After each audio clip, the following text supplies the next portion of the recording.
Hello everybody, Lord Xandar here. Today I'm going to be showing you a basic little rundown on how to use Blender for video editing.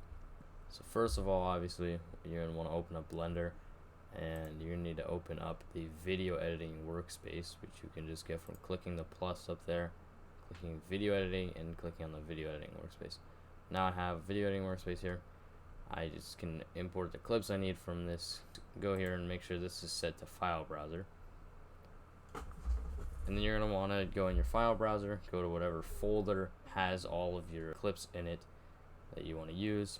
So I'm just pretty much going to take this, I'm going to go to the raw footage here, and in the raw footage I'm just going to find this one right here, right before the plane is supposed to crash. I'm going to go to VFX, and I'm going to open up the house exploding here from my Ping Pong Ball 2 video.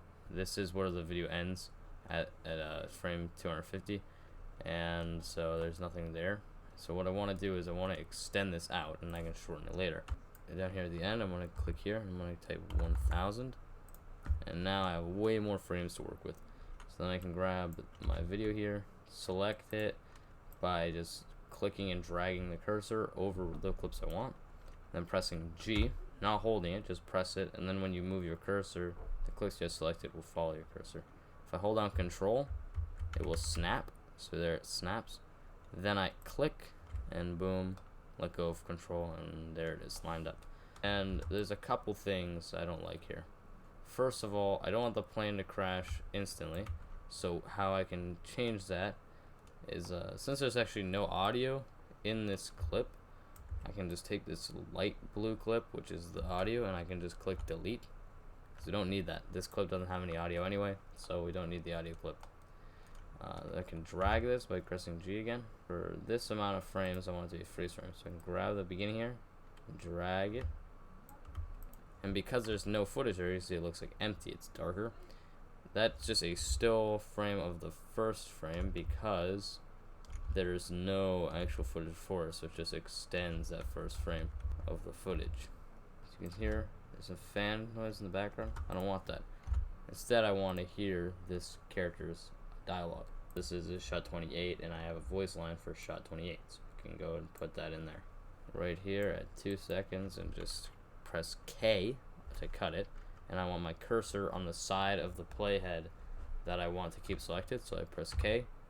And because my cursor is on the left side of the playhead, it kept the left thing selected. When I press delete, and it will delete what I have selected. Now we kind of have something going here. He says, uh-oh, plane crashes into the house and blows it up. I don't really like the colors on this first one, so what I can do is I can go ahead and go to modifiers, and I click on the dark blue strip of shot 28. That's a clip, and then I can go to the modifiers on here, add strip modifier, and I can actually change certain things about it. So if I want to change the brightness and contrast, I can do that with these sliders here. I can make it brighter. I can add more or less contrast. With this clip, I'm also going to add a brightness and contrast and make it a little less bright. Let's say -5, and I'm going to add a bit more contrast. That way it fits the mood of the shot before it a bit more. So then what I can also do is, if I want this to be a bit more saturated, right, I can, let's say it looks a bit too bland, I can go to the strip, go to color, and I can increase the saturation a bit. If I increase it too much, it starts to look weird. Like this is too saturated. That's so weird looking. But if I go back to regular saturation, I just increase that by like 0.1. Now we have something a bit nice to look at, a bit more saturated. I'm also going to go, and I don't really like how the beak looks really red here, so I can go to the modifiers, I can go add strip modifier, and I can go to hue correct, and I can just kind of drag this up, and you can see that, and now this is set to saturation. I can change the saturation on the orange and yellow colors by moving this dot that's at the orange and yellow colors up and down, and so I can kind of control the saturation on this like so. I can make the yellows a bit more saturated, the reds a bit less, but then you start seeing these weird things here. It looks strange, so we don't want to change it too much, because then we start getting artifacts. We just want it to be a little bit different. We can also change the hue of more red things. So as you can see, I can, by moving this up and down, I can make it more yellow. Again, avoid having errors and artifacts. But see, now with just that, if I click the little eyeball, it makes it visible and invisible. You can see I already made the red beak more orange, which is what I want. I wanted it to be more light or orange. I didn't really want it to have that red look. And so it kind of runs through it slowly, but after you watch it, then it will run normally. So then you just need to watch it through a few times so that you can watch a actual preview of it. So now we watched a few times, then I can start from the beginning here, hit play. There's no camera shake or anything when the plane hits the house, and also there's no sound.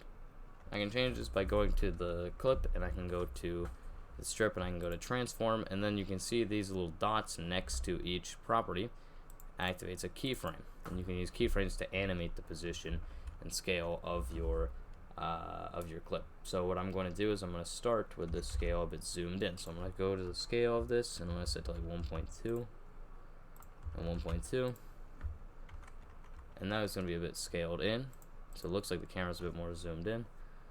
And then I'm going to also keyframe the position here, and I'm going to go through, and as we get to the plane coming in, I'm going to make sure that the zoom slowly comes out to 1.1. That way, when we look at this, this kind of slowly zooms out. I think it should zoom out as the plane's hitting the house, not right before it hits the house. So how can I do that? Well, at the bottom here, you can see this window here. You can see the timeline window. So I'm going to go ahead and I'm going to drag that up. And then when I look here, and I click on this, I can see the keyframes for this. So I'm going to grab this keyframe. I'm going to move it ahead to frame 150. But it's still kind of too still. There's no shake. The plane just hit the house and blew a bunch of stuff up.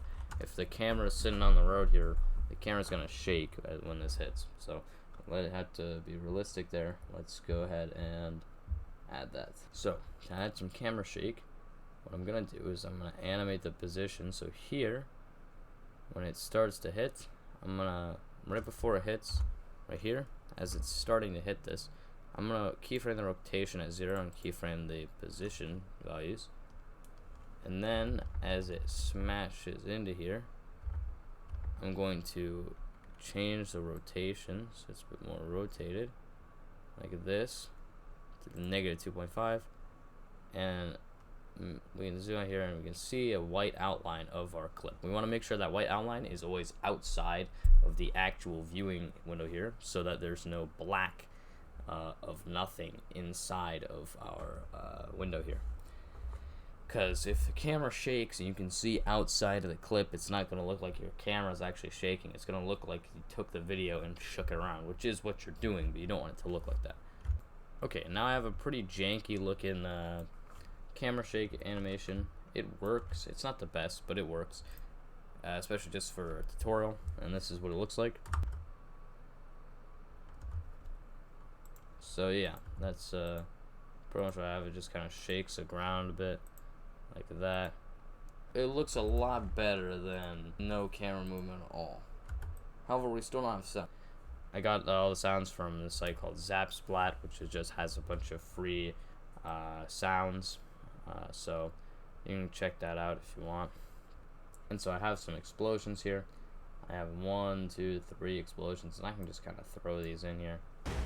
And I see you get the best results from combining them together. So I'm gonna take this and see what this sounds like.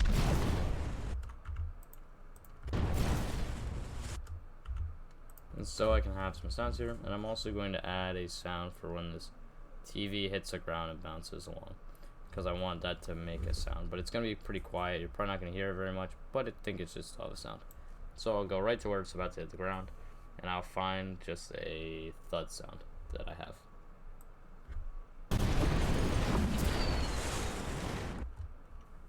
Okay, so now I have a good sound when this hits and hits here.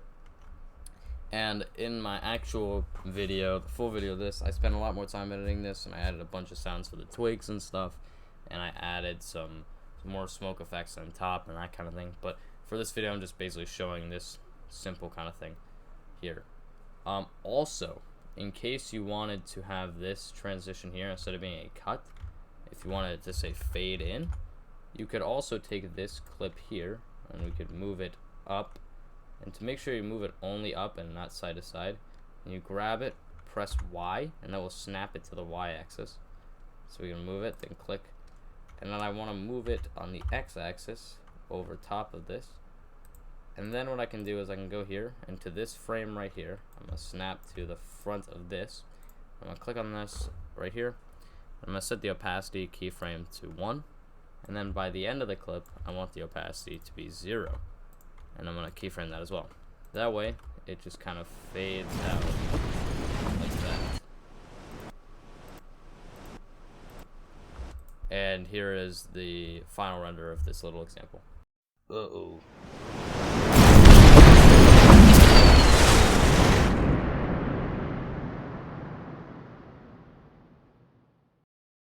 Okay, so as I was editing this video, I realized that I forgot to tell you guys how to render a video and choose a file location.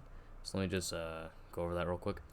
On the side here, in the Properties tab, if you go to the Scene Properties, you can go down to the Output and make sure the output is set to whatever output you want for your video, like what where the folder you want it to be in, and set the file format to FFmpeg video for like an MP4. Make sure it's set to RGB color so you have full color, not black and white. You can either press Control F12 to render it out, or you can go up here and click Render Animation. Just had to make sure I include that so you know what to do after you're done editing your video.